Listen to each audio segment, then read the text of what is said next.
Good evening, everyone. Thanks for joining us tonight. This is class 2 of the Well-Nourished Life. And I'd like to start this evening with just a short blessing.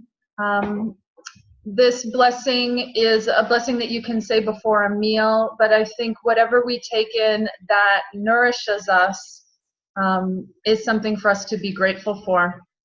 So the blessing is make gratitude the main ingredient in your meals, and feel nature fill your heart and nourish your soul.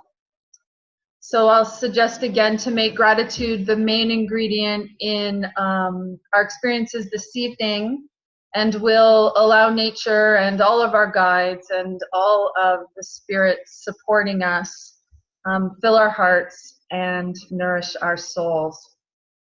I'm really grateful to have you join us again tonight. We've been having so much fun. We've been getting some amazing feedback from everybody. We'll talk a little bit about that tonight. And I just can't wait to get into this next little piece and see what unfolds for everybody. So we're going to just start our lesson tonight around redefining healthy. And before we get into that, we're going to just review a little bit about what we did last week and what you have been doing since then. So the one thing that we, one of the things that we, oh, sorry.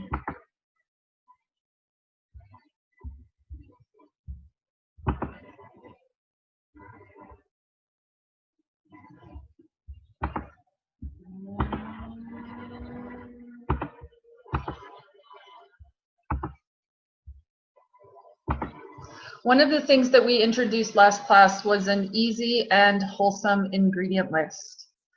So most of you have personalized that list and sent it back to us, and you've had a week to kind of play around with that and some of the concepts around that. So I just wanted to review it and maybe share a little bit more about really what our intention with that was and why we think that can be so powerful for you. First of all, generally that list, the list is reshared, and we can talk about everybody's personalizations of that list based on their needs and their family's diets. But generally everything that we had on that list is a good solid foundation of what you need to be confident that you're getting the nutrition in general that you would need through a range of ingredients that is diverse enough to be healthy. The main kind of categories of this list unfolded as carbs, or really what we would say would be some sort of grains, veggies, proteins, oils, spices, which give us flavor, fruits as well, and that all of this would be supplemented with seasonal ingredients. We're going to talk a little bit more about it tonight for sure. That's what's going to come up next. We're going to talk about how these different ingredients and how you can be confident that they will give you, generally, for a good balanced diet, everything that you need. And so if you're just drawing from that list and using it in a variety of different combinations, you're going to see that that hopefully you find that it's easy and that it meets all your needs. We're going to talk about the specific needs in a moment. I just wanted to kind of explore these final 2 points, that hopefully this list saves you some time and some stress in your life because it makes things a little bit more organized. I've already heard some amazing feedback that kind of having just some basic, simple, foundational ingredients in the house makes things less overwhelming. I received a text from someone in the course this morning. She sent me a beautiful picture of some sort of combination of foods that she had made with some carbs and some vegetables. And what she said was that normally she would have had to go out to the grocery stores again. She would have bought a whole bunch of new ingredients, and instead she was able to use her creativity and the foundation of what she had in the home to just make something that looked lovely for lunch and was also going to sustain her through dinner as leftovers.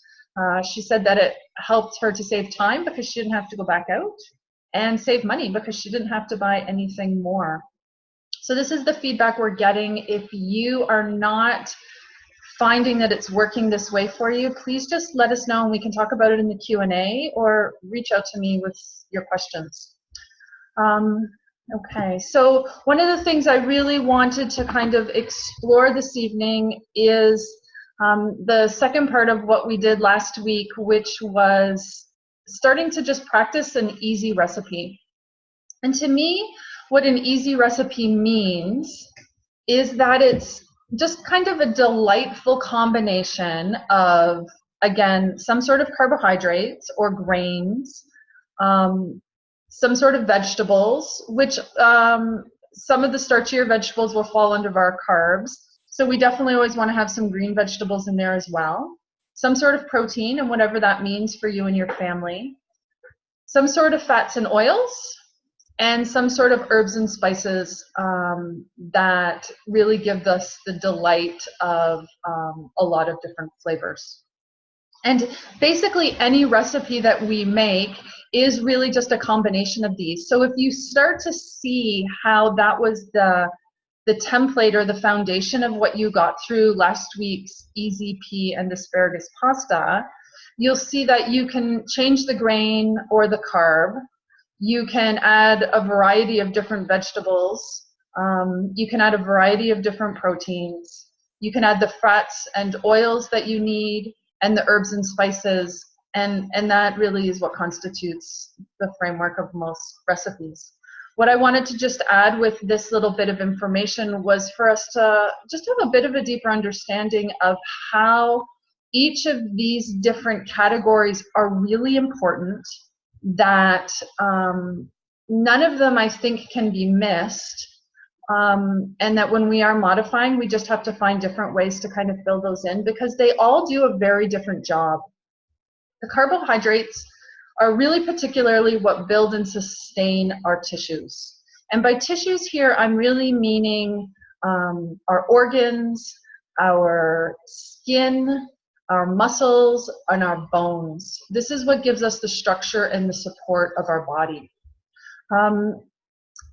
And vegetables, from the perspective of kind of the starchier ones, pumpkins, sweet potatoes, squashes, they have a real kind of building quality as well. Our green vegetables are really important to help cleanse the blood and cleanse the organs. So green vegetables generally don't build tissue. You cannot feel kind of a sense of structure and support and contentment from salads and broccoli and asparagus. They have a really important part in maintaining our health, but they are not going to be the thing that build our tissues.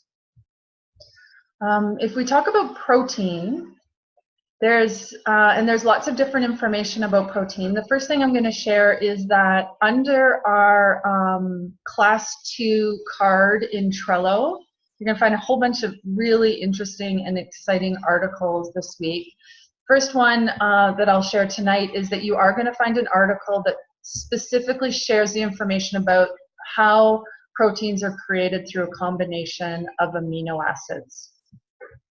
So remembering that our foundation of health is that if we have a good diet of carbs, vegetables, fats, oils, herbs and spices, a large variety of those, they will give you enough combination of amino acids to create protein. And what protein does is it gives us a certain amount of energy. Now, what animal protein does is it more so particularly builds muscle. And this can also, the muscle and the blood are very much related. So this also has more of a tendency to create blood as well.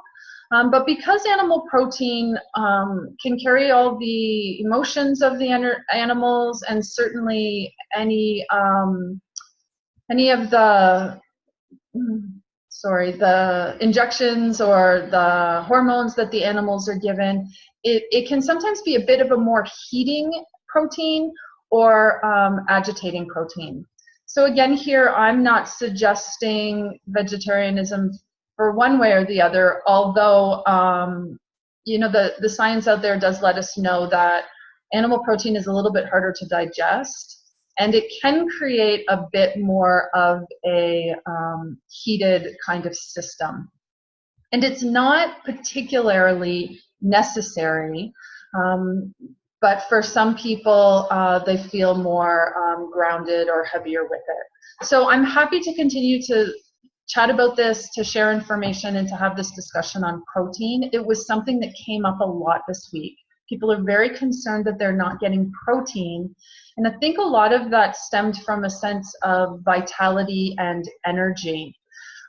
But I'll say it's not really protein that necessarily always gives us that. What gives us a sense of structure and support comes more from our grains, and our green leafy vegetables are what helps to build our blood, which is really gives us kind of a strong pranic or life force energy sense of vitality. So making sure that you have lots of those in your diet is really important. The fats and oils that we take into our diet, also through seeds and nuts, animal oils, plant-based oils, these are really important as they help to lubricate and nourish the tissues, and especially the deeper tissues such as the nerve tissue or the reproductive tissues, which are where a lot of our subtler aspects of mental and physical, emotional creativity and immunity comes from. Our herbs and spices help us to support our digestion. So herbs and spices, we're not going to build a body from them. They're not going to help us feel a sense of groundedness or stability, but they're really important because they add the kind of flame or the fire to our digestion to really be able to draw out the energy from the food that we eat. And herbs are also carry a lot of that fresh green leafy sense, especially when we're talking about fresh herbs. And these are also really important to continue an ongoing kind of gentle detox of the body to cleanse and release that which doesn't serve us. Kind of our last main ingredient or category around food is fruit. And fruit has a real kind of subtle juiciness, which helps to build the water or very much what is the lymphatic system of the body. So the lymphatic system is really important for building our immunity and kind of giving us a feeling of contentment or juiciness in life. So fruit and taking fruit juices and those things into our life can really help us if we're feeling kind of dry.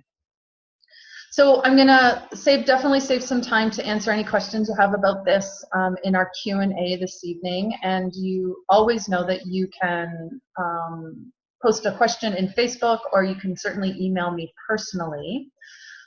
But this is going to give us the foundation, a little bit more of understanding and hopefully building confidence in our ingredient list, and why the kind of good variety of lots of different foods from all these different categories is really important to us. So one of the things we're going to do this evening is we are going to redefine healthy. So I'm just going to stop here and pause for a moment and just check in with everybody and see if you have any questions or concerns about what we covered last week. So if you have a question, now's the time you can kind of shoot it in the chat. I just really kind of shared a whole bunch of new information in a very short amount of time, which I hope kind of underlined where we're going even more with the ingredient list. And we're going to kind of continue to delve into all these different flavors and ingredients this evening, especially because we're going to talk about cravings, which is a real important part of what's going on with diet. Okay, so let's continue.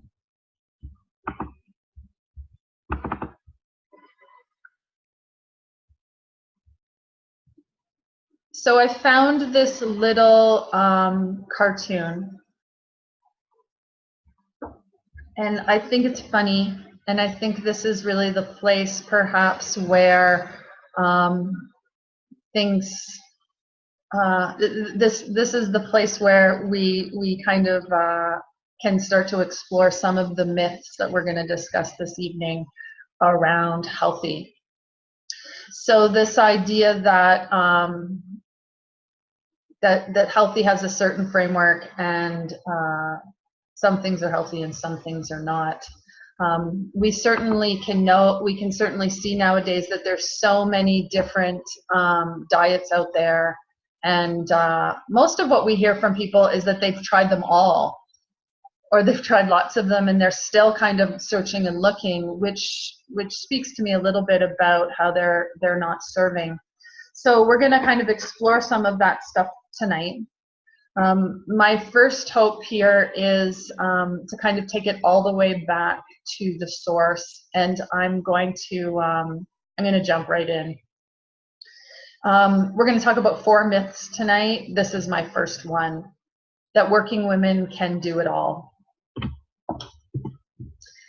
And what I'm going to suggest is the reality, and all I'm speaking here from is my 4 decades as being a woman.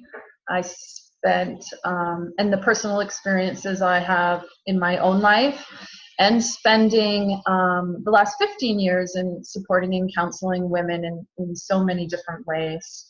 So I believe the reality, particularly to nourishment, that we're talking about here tonight, is that health and contentment through satisfying meals does take time, practice, and commitment. And these are the things that I'm hearing from you that are kind of the struggle for everybody. To kind of pull apart some of these myths, what I'd like to kind of explore around this is I don't know what happened. When did it get to the place where we thought that this really important role that women have of, and I'm not trying to be stereotypical here, and I know there's terms like feminism and all of those kinds of things. I'm talking really generally around the perspective that I think every day about what I'm giving my son for breakfast, and generally my husband will give him whatever box of cereal he asks for.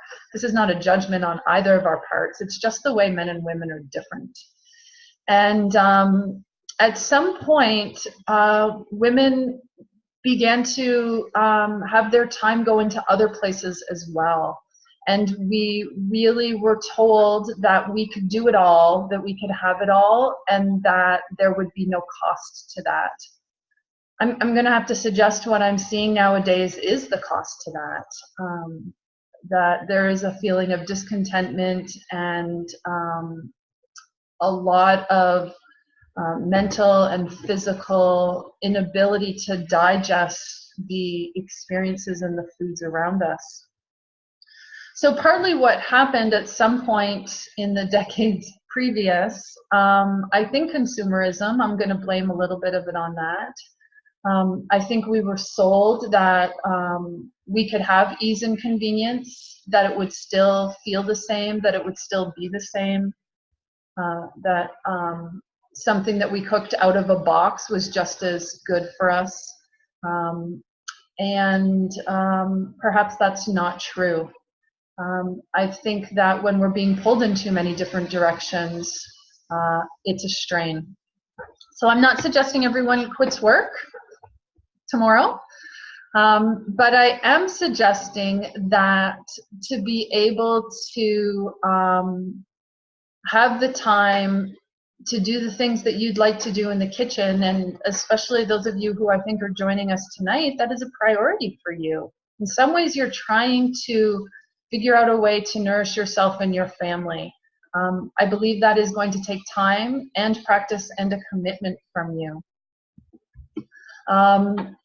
So, you know, it's just about choices.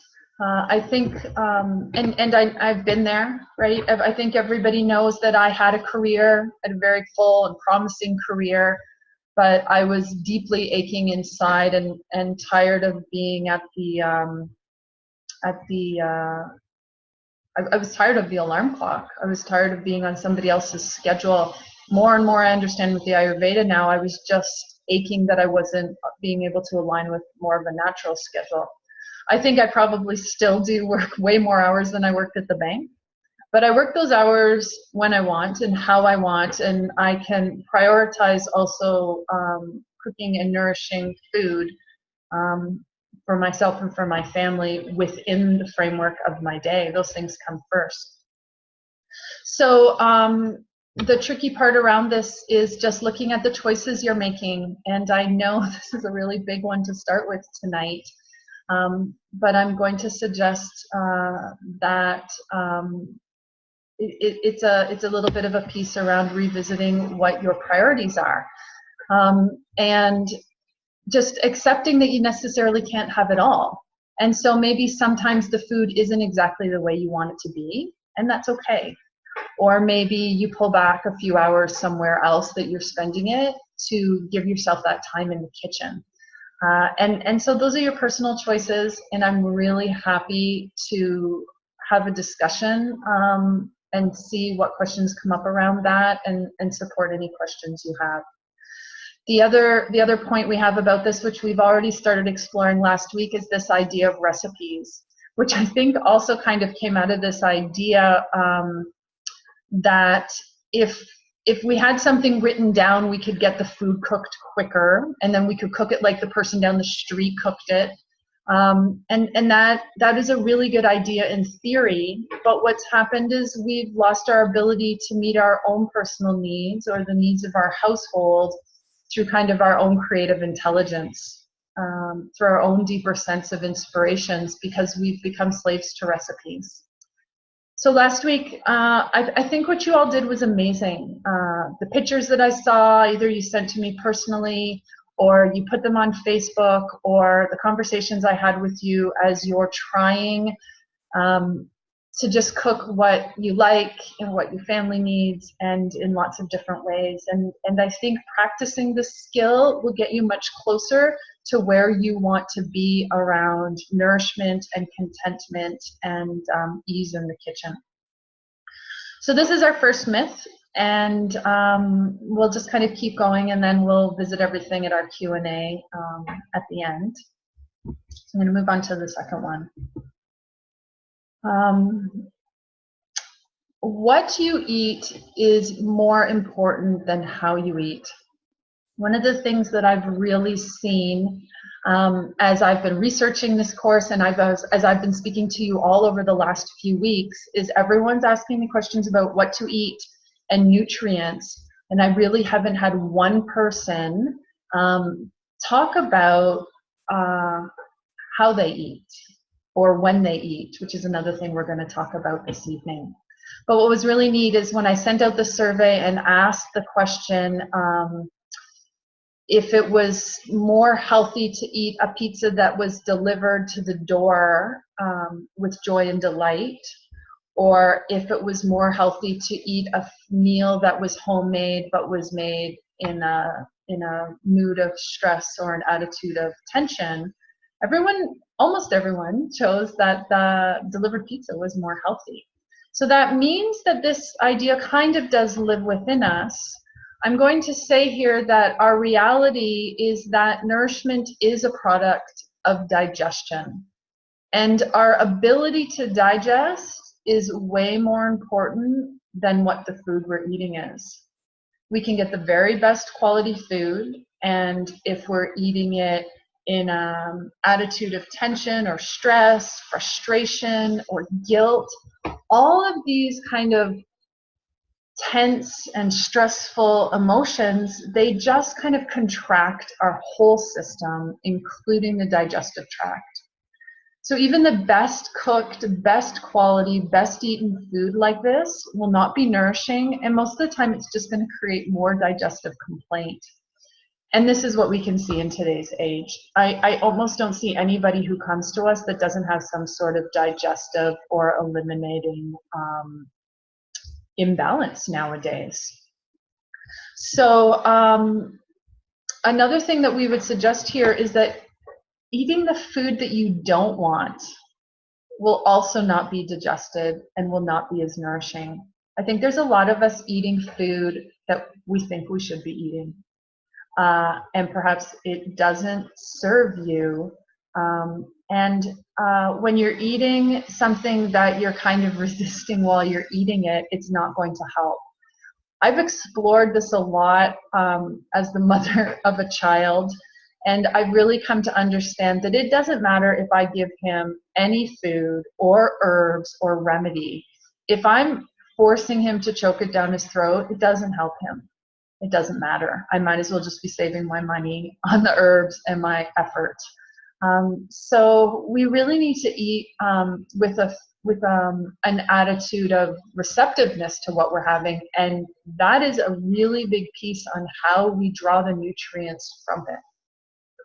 So one of the things you're going to find this evening or tomorrow in Trello under our Class 2 card is a tip sheet. And it is how to eat.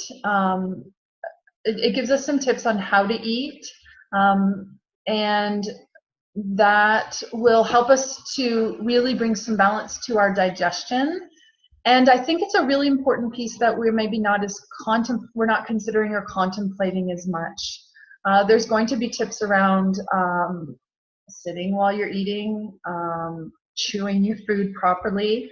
All of these things are really, really important. And it doesn't matter what you're eating if you're scarfing it down in the car. So I'm going to suggest that everybody looks at that tip sheet. Don't worry, I'm going to send out an email tomorrow with the links and the summary of all the little handouts that I'm talking about this class. But on that tip sheet, I'm going to ask you to pick 2 recommendations that are on that sheet that are new for you and to start practicing them. Okay, so I'm really looking forward to seeing what everybody picks and how you begin to notice that unfolding for you. What this helps us to understand is if you're really worrying a lot about ingredients, you don't need to worry as much. And if you put a lot of these kinds of pieces into place, it will help you to digest whatever is the best in whatever it is you're eating. Okay. All right. So myth number 3, that cravings are bad. And I don't know when this began to happen.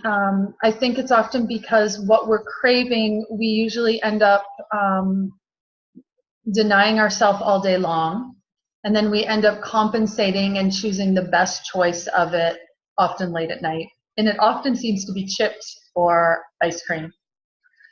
Often, when we're craving ice cream, it means that we're craving something cold or we're craving something sweet or creamy. When we're craving chips, it usually means we're craving something dry or we're craving something salty.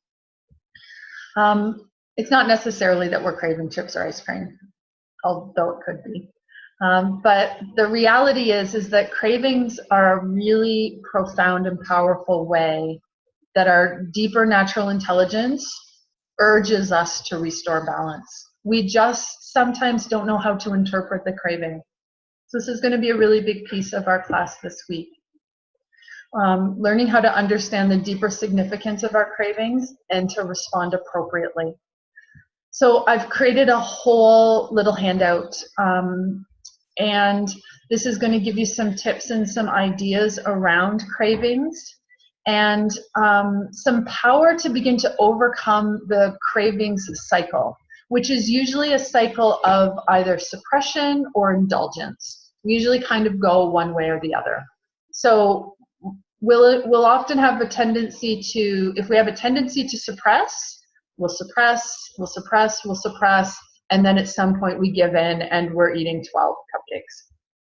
Or we go the other way and we indulge and we indulge and we indulge, and that has its own sense of health issues until at some point we can't indulge anymore, and then we just move to kind of suppressing. But that hamster wheel, or that roller coaster of up and down through that craving cycle, it's torture. It compromises our health, and it's not great for mental health as well. I remember the feeling of knowing the ice cream was in the fridge and watching the clock tick by until I finally gave in, and at 9:30 at night I was in a bowl of ice cream. You know, you try not to buy the ice cream so then you don't have it in the house, but then as soon as it is, you're back in it. It's not healing it. So what we're going to suggest here is I'm going to give you this handout, and I'm going to ask you to do a little bit of it's just a small little kind of mini independent study to understand what it is you're craving. And we're gonna go with 6 main ones, 7 main ones, and then if there's something else, just talk to me personally. But if you're craving, it's not what the food is you're craving, but what is the quality? That's really important. That's the first step. Are you craving something sweet or salty? Are you craving something hot? Are you craving something cold or moist or heavy or dry or light? I always want something saucy. And my skin is always dry. You know, that it's so obvious that what we're craving is what we're needing. So I'm going to share with you this Understanding Food Cravings worksheet. Within it, what you're going to find is we gave a little description of what each food craving means that you may be missing, and how you can incorporate or heal that craving within your diet in a more healthy way. If you're craving sweet, then sometimes you can just incorporate more sweet foods or sweet fruits into your main meals. You know, just have more sweets throughout the day instead of denying yourself because someone on Facebook said it wasn't good for you or that you were going to gain weight. There's a big difference between a donut and raisins, or a donut and sweet potato. They're both sweet. They're all sweet, but they're all digestible and build our tissues in much different ways. So this is going to be, I think, a really interesting, profound, I think, transformational little process for you. And I'm really here to support you through it. So I urge you to take a look at that worksheet. It's only 2 pages. It's really easy. And it's got a little bit of information for each of these cravings. And then it's got a few questions to help you to work through starting to bring some balance to those. Okay. So we'll have definitely some time today to answer any more questions you might have about that. And we'll move on to our final myth for this evening. So myth number 4, breakfast is the most important meal of the day. I don't think so. Yogesh and I were talking about it today. I think if you're a farmer and you're in the fields all day, you definitely need a good solid breakfast. And we're not saying that breakfast isn't important, but the reality is that your midday meal is the most important meal. And the reason why it's the most important is because it's the easiest to digest, which gives it the capacity to absolutely be the grandest, the largest meal of your day. So we've already talked a little bit about how you eat is more important, can be more important than what you eat. But now we're also going to talk about when you eat can be more important than what you eat. So in general, these are some of the considerations around this piece. We really only need to be eating 2 or 3 meals a day. If this is not your situation, this is not going to be something that you can just start doing tomorrow. but this is definitely something that you will find brings you more digestive and elimination peace, will help with sleep issues and aches and pains. So I've got a whole bunch of support material around all of these for you.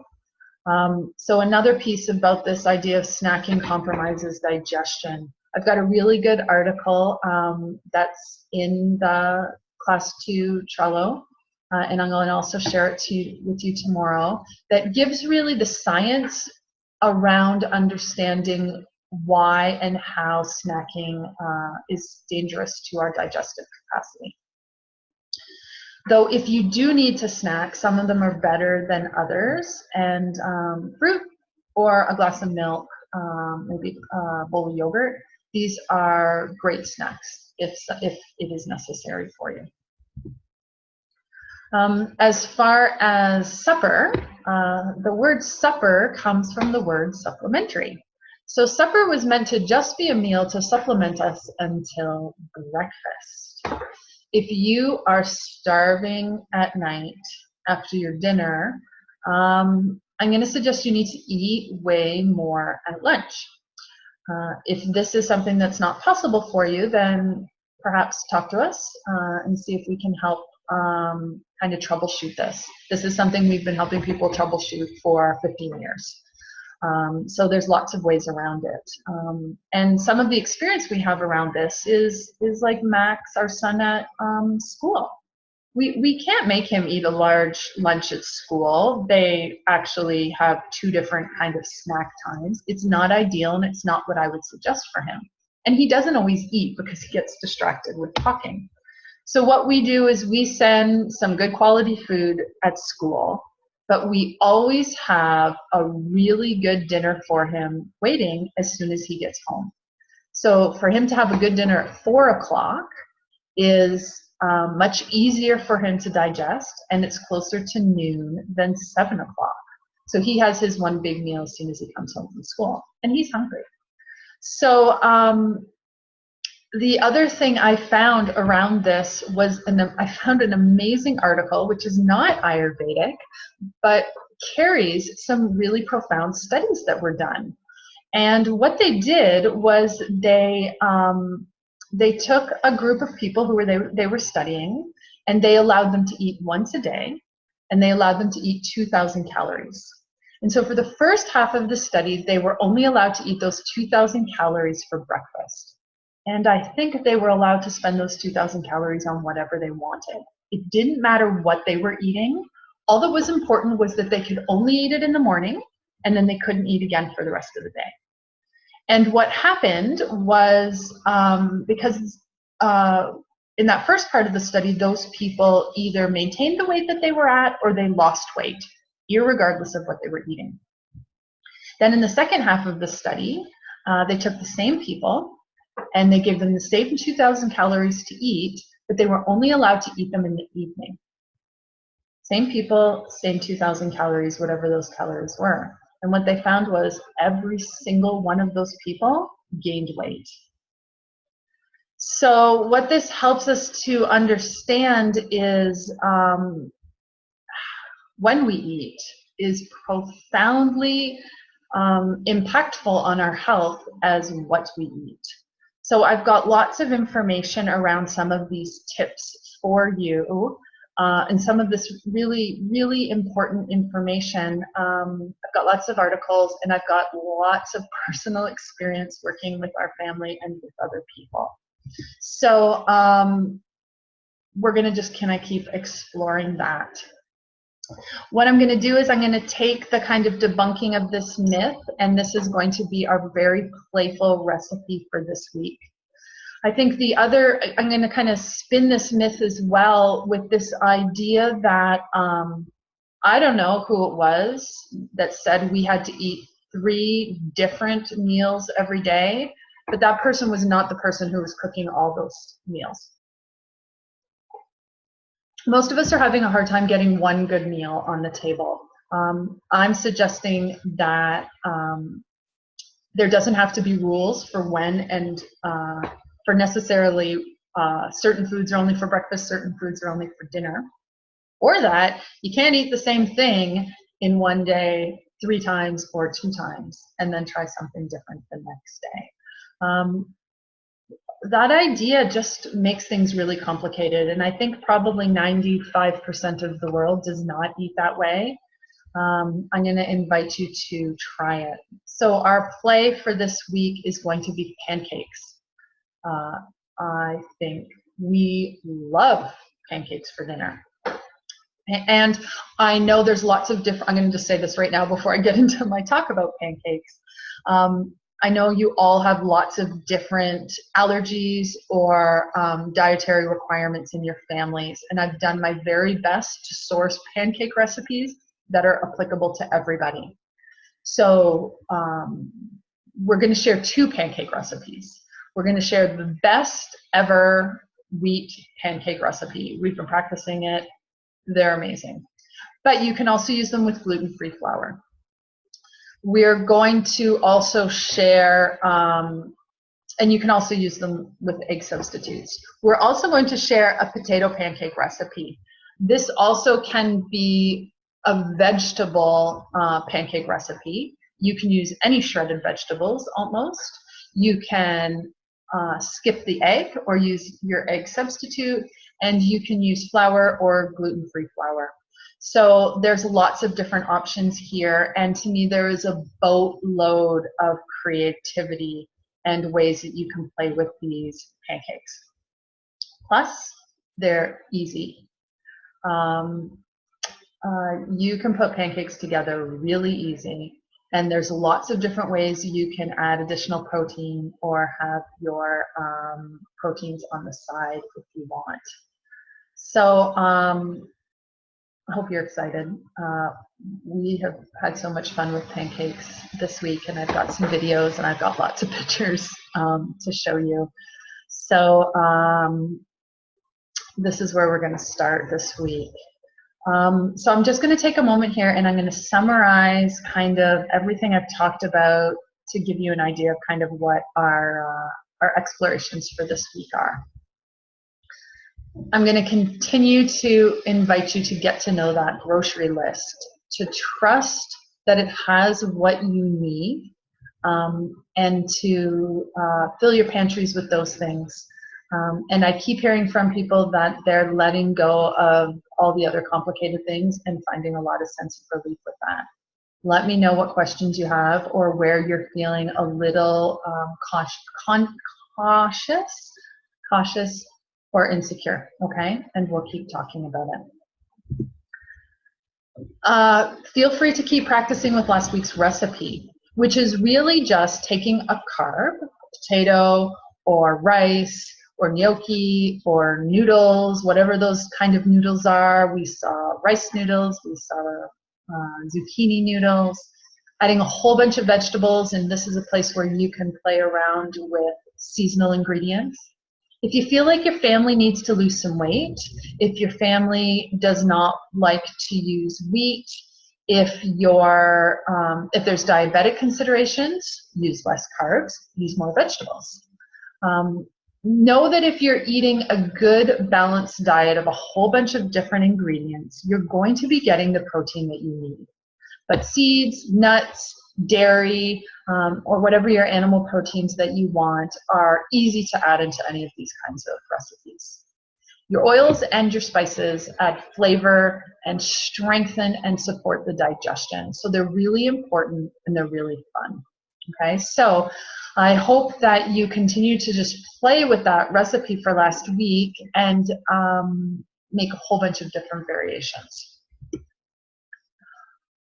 We're going to have our little bit of a study on understanding what our cravings are. I think this will really be a doorway to give you some deeper understanding into your own personal health, maybe help you see what's going on with the people around you, and also help you to find some inspiration in your cooking. Like I said last week, there are 2 things that inspire my cooking each week, or each day.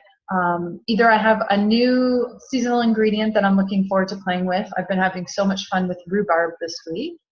Or I'm craving something. I wake up and today I just know I need to have a certain ingredient or a certain texture or a certain flavor in my food. And so I figure out a way to make that work. And by answering my craving and by meeting it, trying to understand it, it creates a good, strong foundation of health within our lives. Okay. There's also just a little tip sheet on how and when to eat. So this has a whole bunch of fun little tips for you around chewing your food and eating while you're sitting and working around trying to make your main meal at noon, all of those kinds of things. And it's going to ask you to pick 2 recommendations for yourself and incorporate them into your week and see what you begin to notice. And then pancakes. Really pancakes in your cravings. And this is why I chose pancakes. And this is what I like about having the kind of flour pancake or the potato pancake, is if you're craving something sweet, then work that into your pancakes. It's easy. And if you're craving something savory or salty, then you can also work that into your pancakes. It's very easy to take a traditional pancake recipe and shred in some carrot and add a teaspoon of basil pesto and some chopped up sun-dried tomatoes and sprinkle feta cheese on it. Yum. So, and then what you're doing is you're playing with new recipes and you're meeting your cravings. I'm going to share our favorite miso gravy recipe with you. It's so easy and it is amazing on the potato pancakes. You could sprinkle some cheese on that and now all of a sudden you have some crazy homemade poutine thing kind of going, which is just great.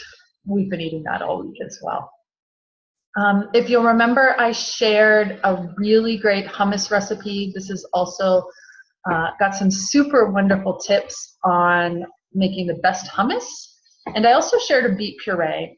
So I think all of these are really fun ways to spice up your pancakes in different ways. So this is all the things we're going to explore this week.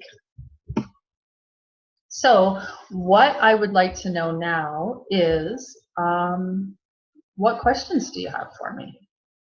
So what I'm going to do is see if you're all still here. And there you are.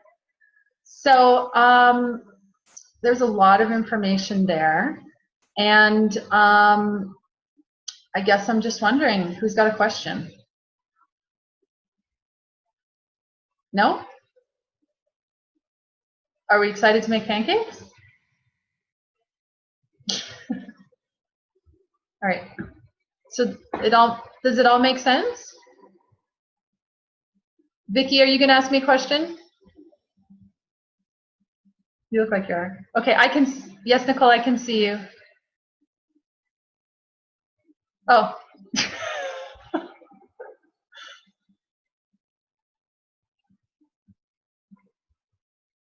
So you can take yourself off mute. If you don't have a question, you're welcome to share a comment or an idea or some feedback.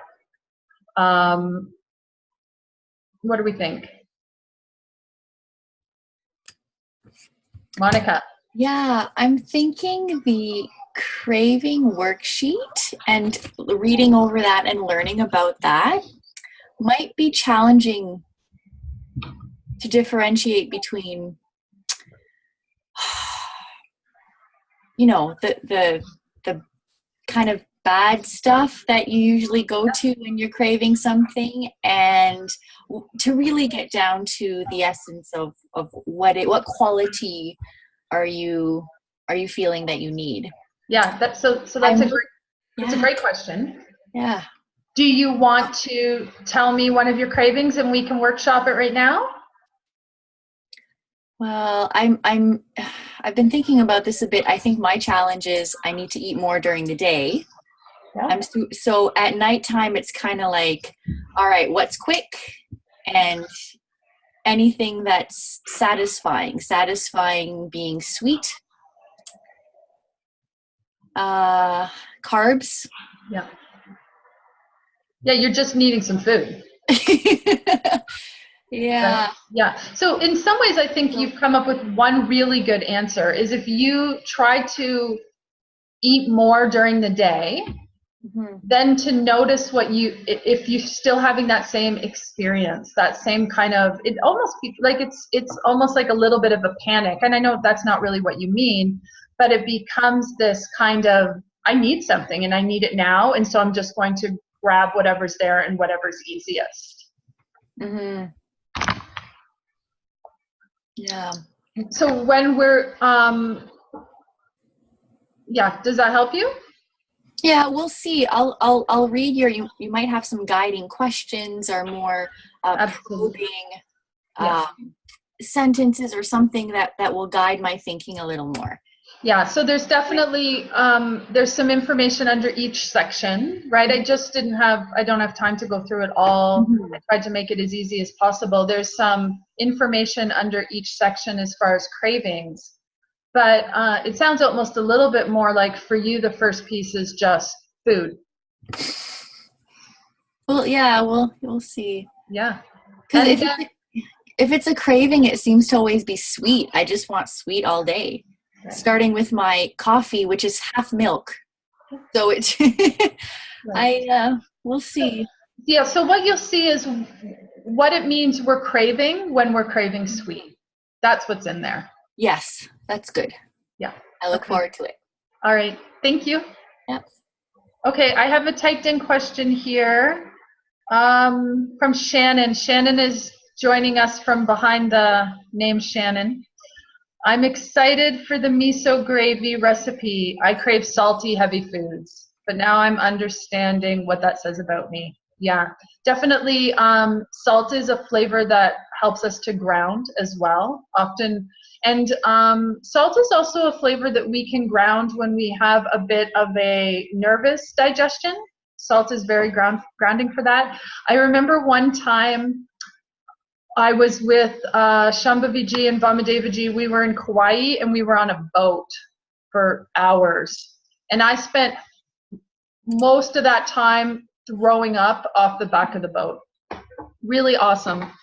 And I remember saying at one point, someone's like that I wanted crackers or I wanted to lick the salt off crackers or something. And I could hear Vamadeva over here say something like, oh yeah, she'd be craving salty, right? It's like that nervous kind of digestion when we're not grounded in our belly. Salt can sometimes help with that. So I love this miso gravy. It gives me everything I had always wished gravy was when I was a child, which to me always looked kind of gooby and lumpy. Just maybe the way I was unfortunately raised in a family that wasn't gifted with gravy. But to me, miso gravy has all this yummy, rich, salty flavor without the grizzles of fat, which makes me happy. So the potato pancakes with the miso gravy is like awesome. Salad on the side. We've been having so much fun with it. We often make roasted vegetables, put the miso gravy on it, mashed potatoes or mashed sweet potatoes. I'm really excited to see what everybody's ideas are. Lots of like Buddha bowls, lots of even quinoa and roasted vegetables, and then miso gravy on top. Yum. So now I'm craving miso gravy. Okay. So does anybody else have any questions about their cravings? I think someone's moving in for a question. Lori? No? Okay. Okay, I have a question. Okay. So my tendency is to not eat throughout the day. And then what ends up happening then, kind of later on in the day, is I have a tendency actually to go to mostly usually potato chips if they're in the house, because it seems to be my go-to, thing if I want something that's fast. and that's what I would do. So it's not so, well, maybe it is a craving, but my tendency is to not eat when I'm stressed or, or have busy. Yeah, overwhelmed or what. Yeah, absolutely. I think this is, in some ways, this really weaves together so much of all of these different pieces that I was kind of talking about today. Sometimes we're too busy. Mm-hmm. Sometimes we get into kind of a momentum, and the things that we're busy doing are important to us. Mm-hmm. But our health, our contentment, we're also saying those things are important to us as well.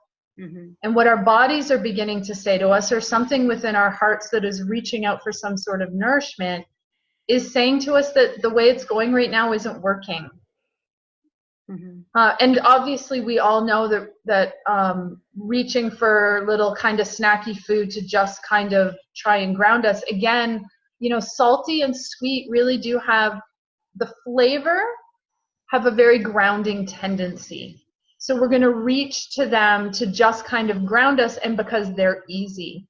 But over time, it's not completely satisfying, and they're certainly not going to help sustain or ground us, these kind of compensating cycles. So those are the things that for all of us we're kind of exploring, is some deep choices about, the momentums of your life and what your priorities are. Mm-hmm. Understanding if those are your tendencies, sometimes when you are prioritizing a little time, can you have a different choice that's in the fridge? So, from an Ayurvedic perspective, they say don't eat leftovers, don't eat frozen food, blah, blah, blah. But your own leftovers, or something that's easy for you to pull out of your freezer, healthier for you than eating chips. Mm-hmm. Right? So then maybe always have a couple single portions of a lasagna or some rice or something in the fridge or the freezer that you can just pull out if you know it's your tendency to do those things, and if you're working on changing some habits. Mm-hmm. It's that transitional place, right? That middle ground where we're understanding and meeting ourselves with some tools to kind of have a backup. Mm-hmm. Those kinds of things. I sometimes wonder too, because I have fruit in the fridge, and I do make, have smaller portions in the freezer, just because, I'm married to a farmer, and sometimes I'm not here and it's easy for him. But sometimes I think I'm just really lazy, and and I can't be bothered. And so it's even trying to be able to make a snack, right? Or something that is maybe, readily available in there at those times when, you just want to grab something.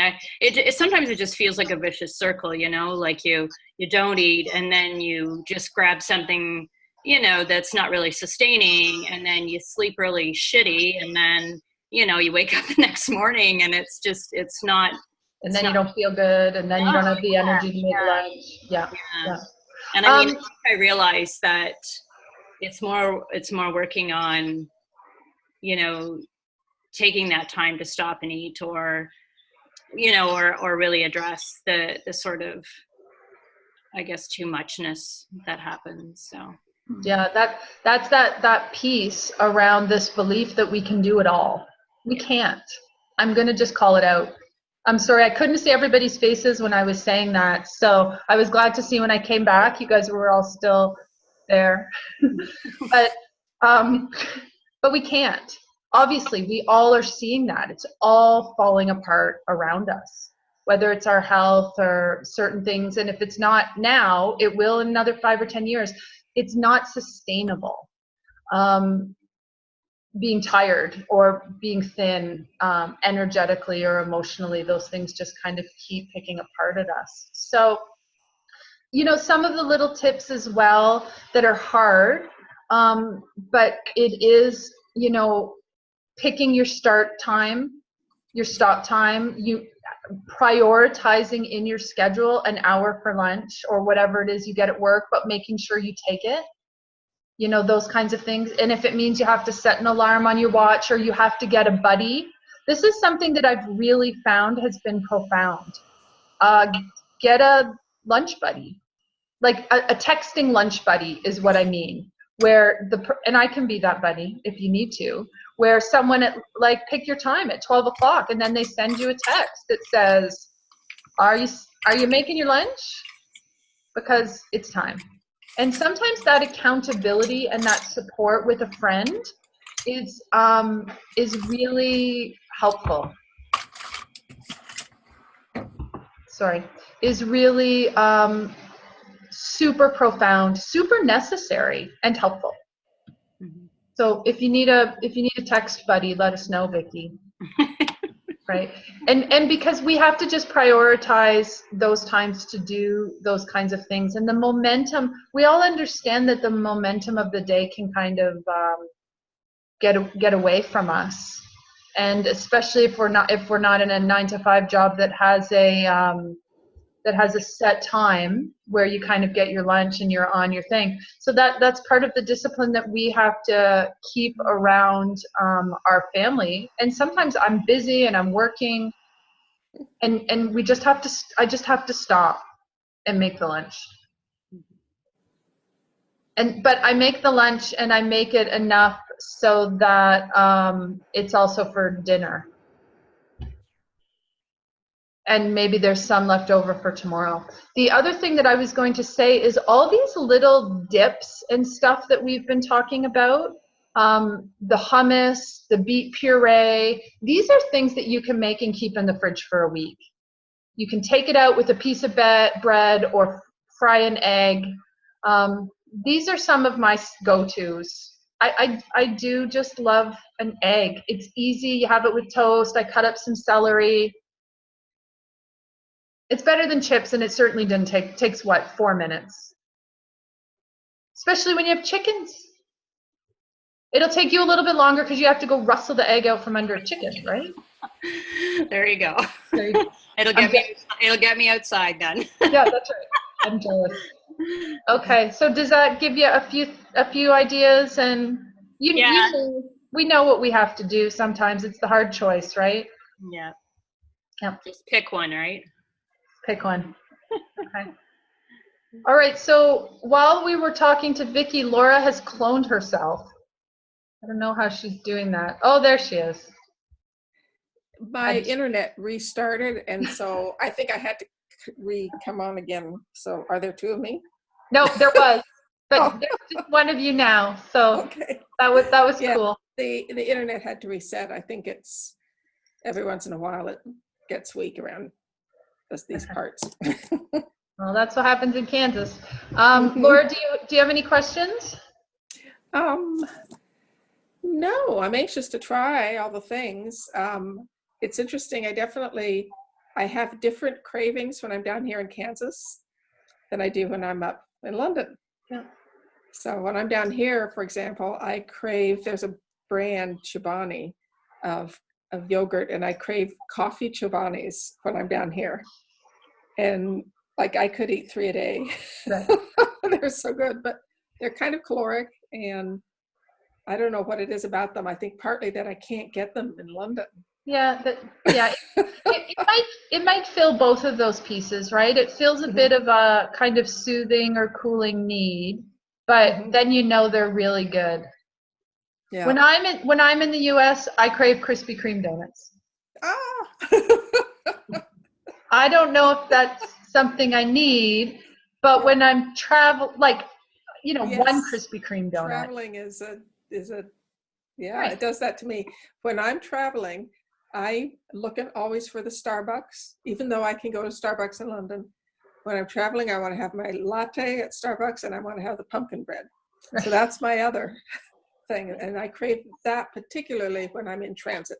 Yeah, well, because there's always a Starbucks in the airports. Yeah, so it's comforting and it's grounding. It's warm. All of those things the body definitely needs in an airport when we're traveling, right? So really what I'm asking everybody to do is this, you know, did I don't know, maybe just a show of hands, do we think our cravings are bad? Do we think that we crave something that it's a bad thing? What happens is our craving leads us into an action that's perhaps not great.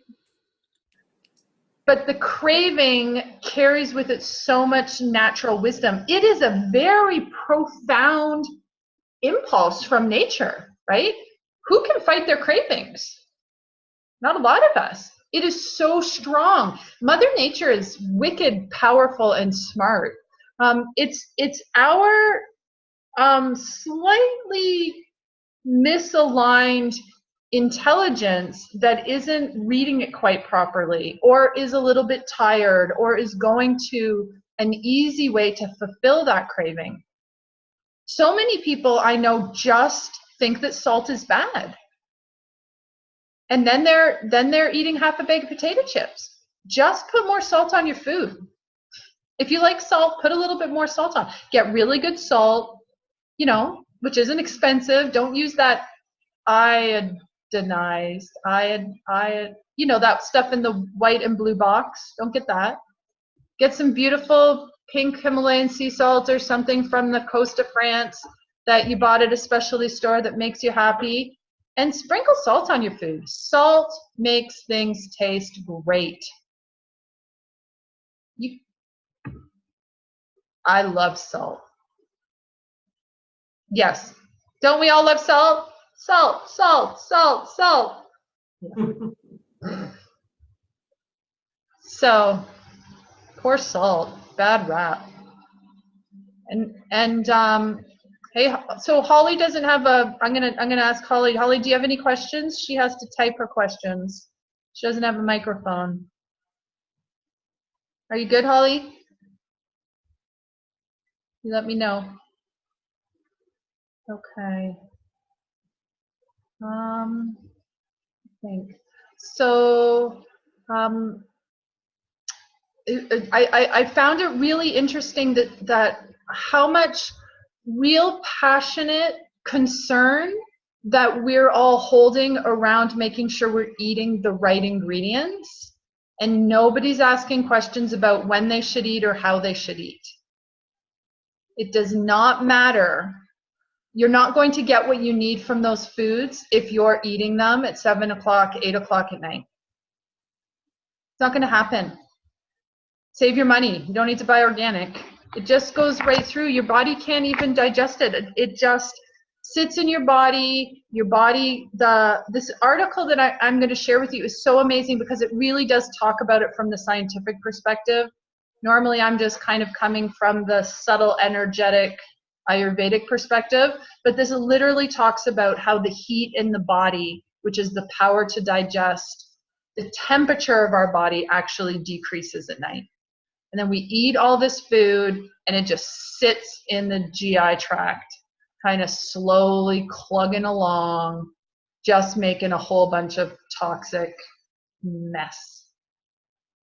Eat. I would much rather you have whatever gives you the greatest delight and eat it at lunch. You got the whole day to digest it. Eat it with joy. You'll feel more grounded, more contented, more supported, and that will give you the foundation to begin to make any fine-tuning or more powerful choices that you need to make.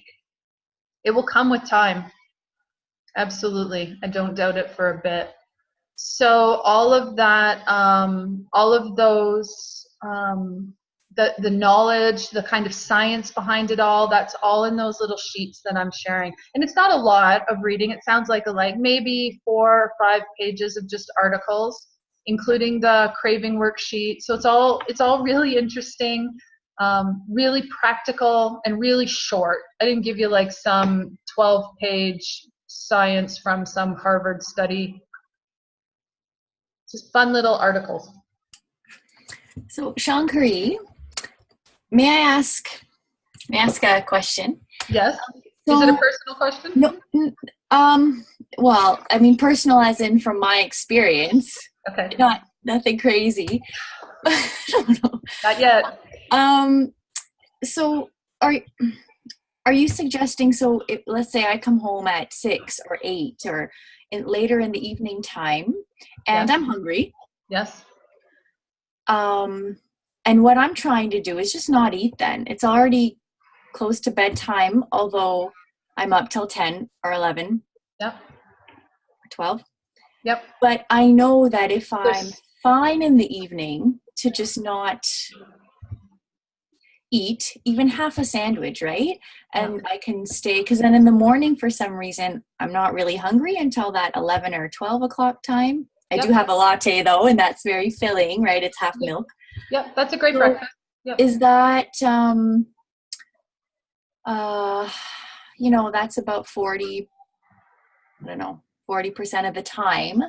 So is that preferable to, or is it still a good idea to just have something small because, there wasn't much of a dinner? Right. So or going with that principle of noon hour should be your largest meal. Your digestion is strongest, but I've eaten in the afternoon sometime. It's just now it's dinner when our family at least has its largest meal in the dinner time. Yeah. But if I'm not home, right, I get home at 8, 9, I mean, I'm hungry. Yeah. But I'm like, all right, I've got a few hours so I can not eat.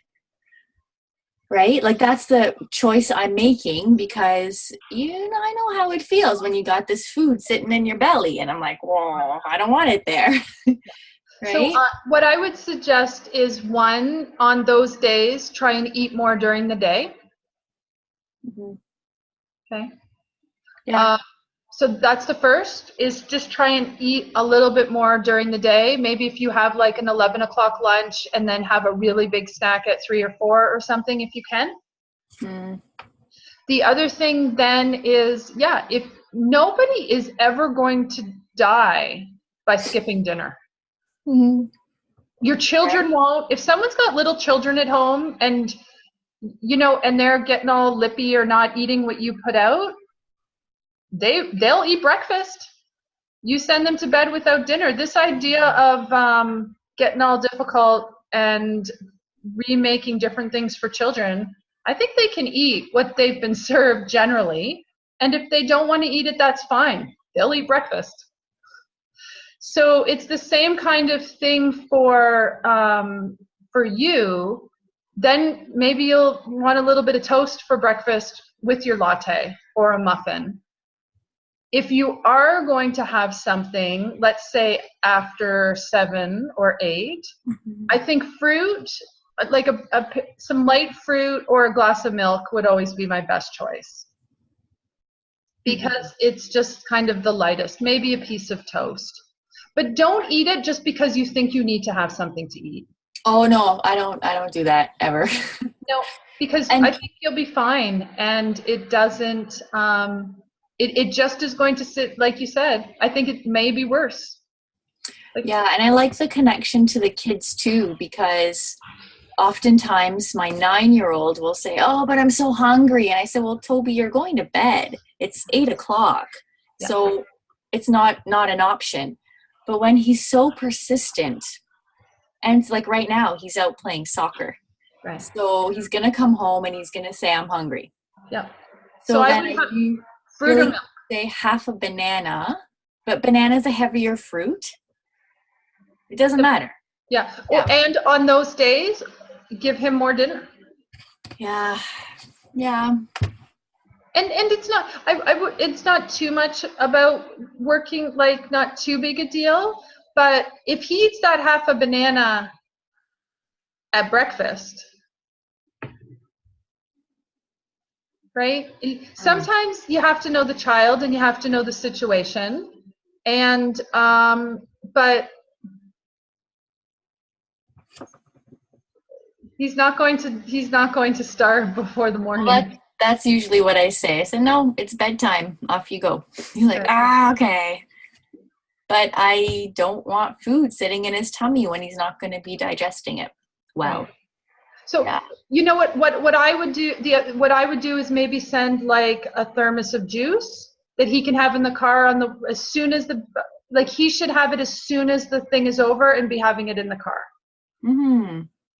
That gives you, that's a half an hour earlier, right? Little things like that, without getting it too kind of too big a deal. Yeah. Yep. Okay.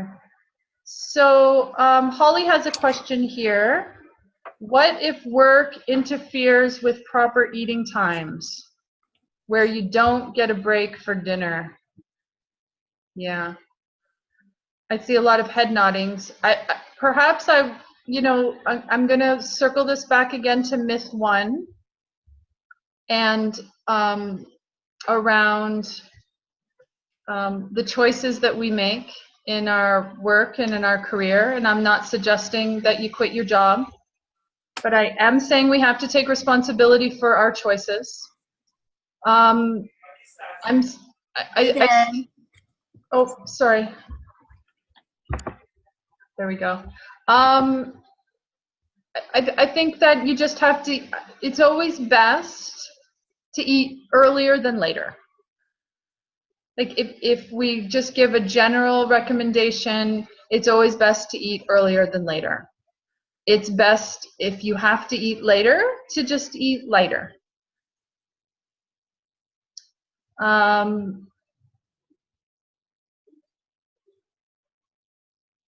I think that's kind of the best I have. Does that help you, Holly? You're working at a restaurant. Can't you get a sandwich? That helps? Okay. Yeah. So just eat more when you can. And like the conversation we just had with Monica, practice for a week going to bed a little bit hungry. Having a little bit more of a breakfast. See if you notice that your digestion is better or if it just doesn't work for you. What happens is we all, sometimes I think it's all like the end of the world. Like there really are a lot of people out there that think that they can't send their kid to bed without dinner. Like just try something for a week and see how it works for you. We might have some uncomfortable symptoms, but do they lessen over time? Does it get to be a little easier? Yes. It's late when you come home. Is that what you mean, Holly? Holly just has to type. Yes, it's late when you come home. So don't eat if you don't need to. If you're starving, you need to eat before you go into your shift, or I don't know why if they're not giving you a break and you can't have something then. So some of those things then are, it's uncomfortable, right? If we're somehow ending up in working situations that don't serve us, it's really hard choices. We have to get creative in figuring out ways to sort it out. So if that doesn't help you, just shoot me an email and we can kind of try and hammer it out a little bit more. But sometimes just eating a little bit more during the day and then breakfast the next day might be a little bit better on digestion. Yeah. Okay. So is anything else coming up for anybody else? We can review a little bit our homework and what we've been doing. Let me see here.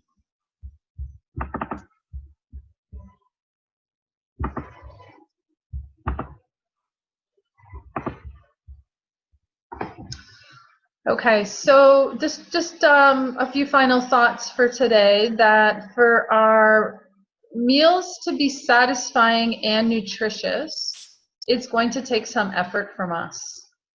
That effort may unfold in lots of different ways. It may unfold in us having to try something new, having to build up our confidence or our skills in the kitchen and explore that idea of imperfect action that we talked about last time. It may take some effort around the idea of us having to make maybe different choices in our life. And I know that's not easy. But we can't necessarily have everything, and so you either have to accept the situation the way it is and work within it, or you have to make some changes to get what you want.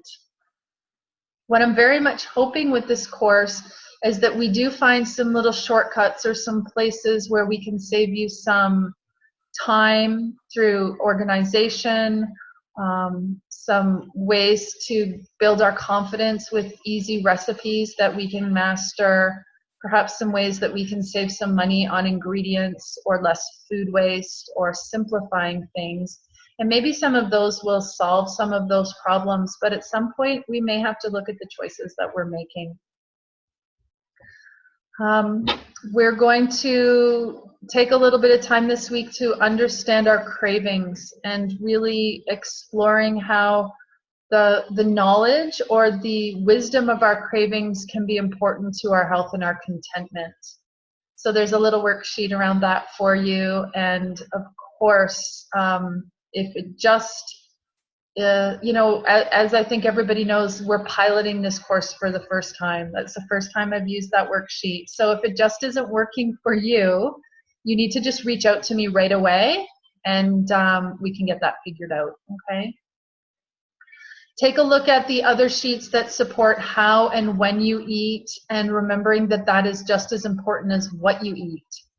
I hope that those tip sheets give you some new ideas and ways that you can kind of hone some of the best practices around your eating style, eating how you eat, when you eat, and also give you a little bit of comfort that you don't necessarily need to worry so much about what you're eating, that if you're kind of following that basic core list of whole and healthy ingredients, that you're getting what you need, okay? And so from around all of that, I'll just continue to invite you to simplify and let go. This is one of the greatest things I heard from last week was for people who are just letting go of ingredients, letting go of things being complicated, that there's a lot of benefit in that.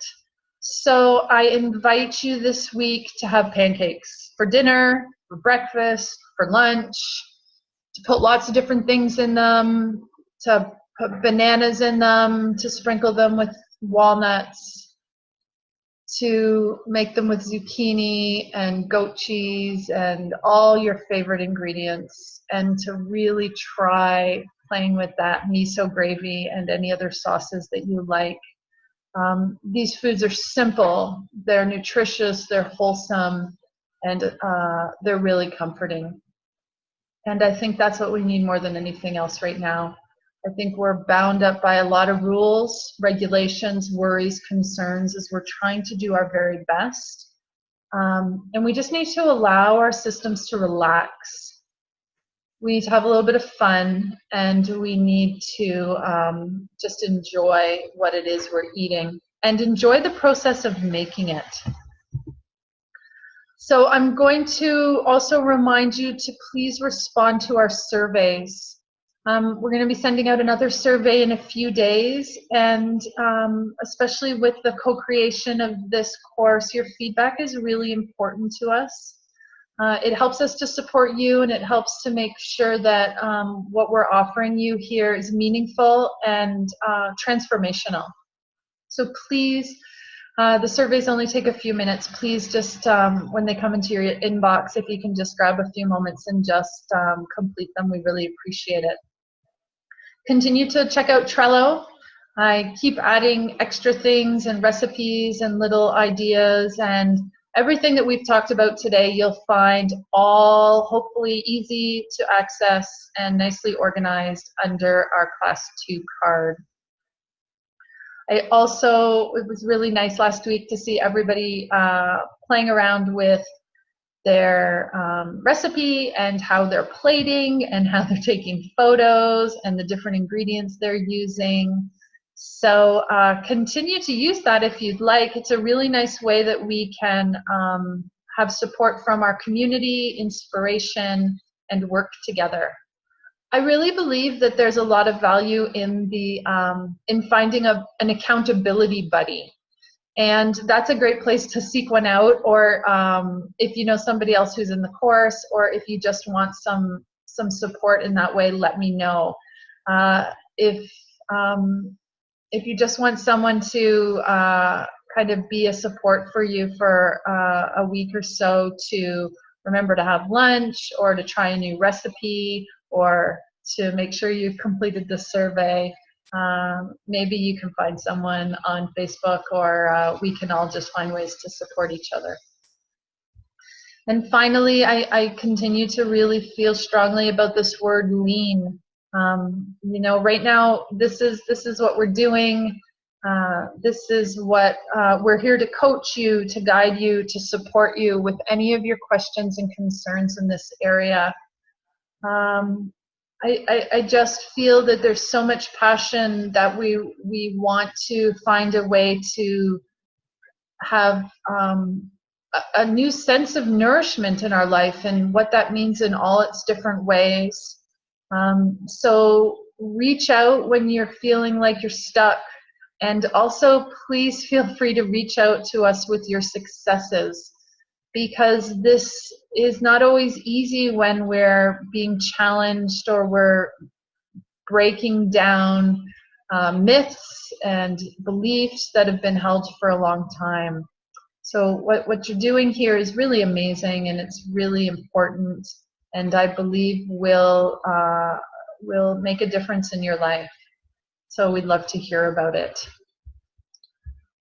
Next class, we are going to talk about family favorites. We're going to start to get a little personal, and I think that's a place where we have a lot of comfort and joy. And we're also just going to talk about recruiting help, which I think is really important as well, and letting go of a little bit of control. All of these things around family and support in the kitchen. So unless anyone else has any questions, I think we'll leave it there for this evening. The time sure flies, and I really I appreciate you guys joining me live. I appreciate all the effort that you're all putting into it. I know this is a bit intensive, but we're all making dinner anyways, so we can just continue to journey with each other as we're just trying new things. So I'll wish you just such blessings on your kitchens, on your lives, and on your your new ways to be creative and nourishing in your lives. So thank you for joining me tonight. Good night, everyone. Valkyrie, good night. Good night, everyone. Good night. Good night, everyone.